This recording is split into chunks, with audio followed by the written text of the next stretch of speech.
বাঙালির প্রিয় মাছ ভাত আর মাছের দুর্দান্ত সেই রেসিপি হলো সর্ষে রুই। এর আগে আপনারা নিশ্চয়ই নানা রকম পদ্ধতিতে ট্রাই করেছেন, তবে আমি খুব সহজ পদ্ধতিতে আর কম উপকরণে বানিয়ে দেখাবো। আর এর স্বাদ হবে অতুলনীয়। গরম ভাতের সাথে বা জিরা রাইস কিংবা বাসমতি রাইসের সাথে আপনারা খেতে পারেন, দারুণ লাগে।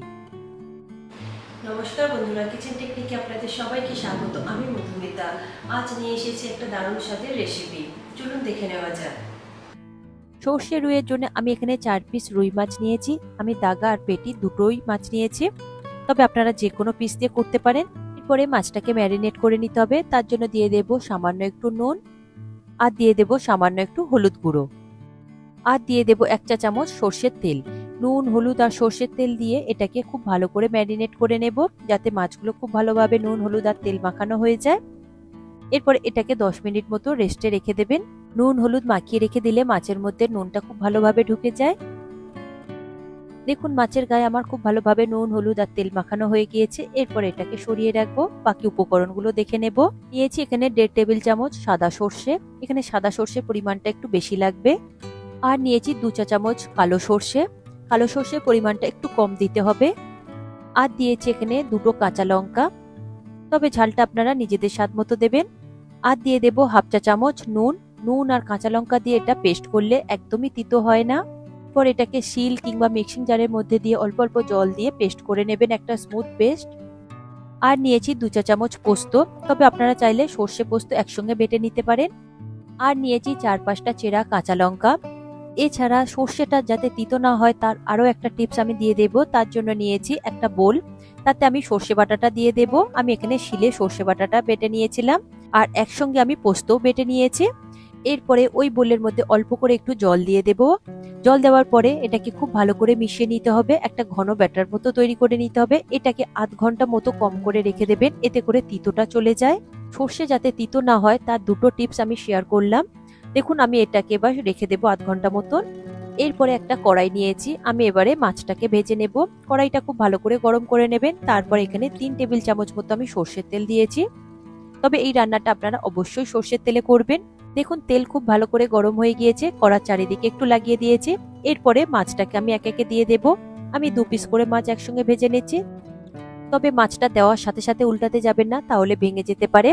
দেখুন একটা সাইড একটু হালকা ভাজা হলে তারপরে আপনারা উল্টে দেবেন, দিয়ে মাছটাকে খুব সুন্দরভাবে লাল লাল করে ভেজে নেবেন। দেখুন মাছের একটা সাইড লাল হয়ে ভাজা হয়ে গিয়েছে, আমি উল্টে আরেকটা সাইড এইরকমই লাল করে ভেজে নেব। তবে মাছটা একটু কড়া করে একটু লাল লাল করে ভাজলে বেশি টেস্ট আসে। তবে গ্যাসের ফ্লেমটাকে আপনারা মিডিয়ামে দিয়ে ভাজবেন।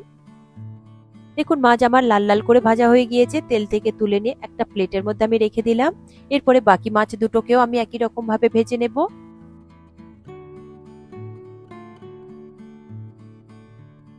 দেখুন ওই তেলের মধ্যে আমি বাকি মাছ দুটোকেও দিয়ে দিচ্ছি, দিয়ে খুব ভালোভাবে লাল লাল করে আমি ভেজে নেব। তবে এটা আপনারা রুই মাছ ছাড়াও কাতলা মাছ দিয়েও করে দেখতে পারেন, ভীষণ ভালো লাগে এর টেস্ট। দেখুন মিডিয়াম ফ্লেমে মাছটাকে আমি লাল লাল করে দুটো সাইড খুব ভালো করে ভেজে নিয়েছি। এরপরে মাছটাকে আমি তুলে নেব, নিয়ে ওই একই প্লেটের মধ্যে রেখে দেব। দেখুন 4 পিস মাছ আমার ভাজা হয়ে গিয়েছে, একদম লাল লাল করে ভেজে নিয়েছি। এরপরে একটা মশলা রেডি করে নেব। তার জন্য একটা বোল নিয়েছি, তাতে দিয়ে দেব সামান্য একটু হলুদ গুঁড়ো, আর দিয়ে দেব 1/2 চা চামচ লাল লঙ্কার গুঁড়ো, তবে ঝালটা আপনারা কম বেশি করতে পারেন। তারপর অল্প করে একটু জল দিয়ে ভালো করে একটা মিশ্রণ তৈরি করে নেব। হলুদ আর লঙ্কার গুঁড়োটাই শুধু এই রান্নাতে ব্যবহার হবে, তবে হলুদটা খুবই সামান্য দেবেন, খুব বেশি দিলে একদমই ভালো লাগবে না। এরপরে দেখুন ওই গরম তেলের মধ্যে আমি 1/2 চা চামচ কালো জিরে দিয়ে দেব, আর দিয়ে দেব 3-4টে মতো চেরা কাঁচা লঙ্কা। লো ফ্লেমে কয়েক সেকেন্ড একটু ভেজে নেব, এতে করে সুন্দর একটা ফ্লেভার দেবে। তখনই আপনারা হলুদ আর লঙ্কার গুঁড়োর এই মিশ্রণটাকে দিয়ে দেবেন, দিয়ে ভালোভাবে কন্টিনিউ একটু নাড়াচাড়া করে নেবেন। দেখুন মিশ্রণটা দেওয়ার পরে খুব সুন্দরভাবে আমি নাড়াচাড়া করে একটু মিশিয়ে নিচ্ছি। লো ফ্লেমে কয়েক সেকেন্ড মেশানোর পরে এরপরে দিয়ে দেবে সর্ষে পোস্ত বাটা। আমি সর্ষে পোস্ত একসঙ্গে বেটে নিয়েছিলাম, তাই আমি একসঙ্গেই ব্যবহার করছি। তবে আপনারা যদি পোস্তটা আলাদা করে বাটেন তাহলে পোস্তটা পরেও দিতে পারেন। এরপর গ্যাসের ফ্লেমটা লোতে দিয়ে খুব ভালো করে মিশিয়ে নিতে হবে। মশলা থেকে খুব সুন্দরভাবে তেল ছাড়তে শুরু করে দেবে। 1 থেকে 1.5 মিনিট মতো এইভাবে একটু নাড়াচাড়া করে মিশিয়ে নেবেন, তাতে দেখবেন কড়া থেকে তেলটা ছাড়তে শুরু করবে। এরপরে দিয়ে দেব অল্প করে একটু জল, আমি ওই বাটিটা ধুয়ে জল দিচ্ছি। আমি এখানে 4 পিস মাছের জন্য হাফ কাপ পরিমাণে জল দিয়েছি, যেহেতু এর গ্রেভিটা খুব একটা বেশি হবে না। দেখুন গ্রেভিটা ফুটে উঠেছে, এরপরে আমি মাছগুলো ছেড়ে দেব। মাছগুলো দেওয়ার পরে একটু খুব ভালো করে আমি আলতো হাতে মিশিয়ে নেব।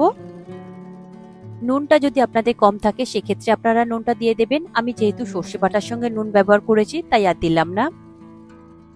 দেখুন গ্রেভির সাথে খুব ভালোভাবে মিশে গিয়েছে। এরপরে গ্যাসের ফ্লেমটাকে লোতে করে দিয়ে আমি ঢাকা দিয়ে দেব। দিয়ে এটাকে আমি 8 থেকে 10 মিনিটের জন্য ফুটতে দেব, তবে এটা লো ফ্লেমে রাখবেন। দেখুন 10 মিনিট পরে আমি ঢাকা খুলে দেখছি গ্রেভিটা কতটা কমে গিয়েছে আর তেল একদম উপরে ভেসে উঠেছে। মাছটাও খুব সুন্দরভাবে সিদ্ধ হয়ে গিয়েছে। এরপরে হালকা হাতে একটু নাড়াচাড়া করে দেব। তারপরে আমি গ্যাসের ফ্লেমটাকে বন্ধ করে দেব। এরপর উপর থেকে দিয়ে দেব 2-3টে মতো চেরা কাঁচা লঙ্কা। উপর থেকে চেরা কাঁচা লঙ্কা দিলে এর সুন্দর একটা ফ্লেভার আসে। আর দিয়ে দেব উপর থেকে 1 চা চামচ কাঁচা সর্ষের তেল। কাঁচা সর্ষের তেল দিলে এই সর্ষের তেলের গন্ধটাও খুব সুন্দর আসে। এরপর এটাকে ঢাকা দিয়ে 10 মিনিট মতো স্ট্যান্ডিং টাইমে রেখে দেবেন। তারপরে গরম গরম ভাতের সাথে বা জিরা রাইস কিংবা বাসমতি রাইসের সাথে এটাকে সার্ভ করবেন। এটা খেতে অনবদ্য লাগবে, খেতে অসম্ভব সুন্দর হয় আর এর টেস্টটা একদম অতুলনীয়। তবে রান্নাটা দেখুন আমি খুব সিম্পল ভাবে করে দেখিয়েছি, খুব বেশি উপকরণের প্রয়োজন নেই, ঘরে থাকা কয়েকটা উপকরণ দিয়ে এটা হয়ে যাবে। দেখুন রেডি হয়ে গেল আমার আজকে সর্ষে রুই। আপনারা এইভাবে একবার হলেও ট্রাই করে দেখবেন। আশা করি আমার আজকের এই রেসিপি আপনাদের ভালো লাগলো। ভালো লাগলে এইভাবে একবার অবশ্যই বানিয়ে দেখবেন। আমার মনে হয় আপনাদের সকলেরই ভীষণ ভালো লাগবে। ভালো লাগলে কমেন্ট করে অবশ্যই জানাবেন, আর সাথে লাইক শেয়ার করবার অনুরোধ রইল, আর চ্যানেলটি সাবস্ক্রাইব করে নেবার অনুরোধ রইল। আজ তাহলে এই পর্যন্ত, আবার অন্য কোনো দিন হাজির হয়ে যাব অন্য কোনো রেসিপির সাথে। সবাই ভালো থাকবেন, সুস্থ থাকবেন, আর ভিডিওটি পুরো দেখার জন্য অসংখ্য ধন্যবাদ।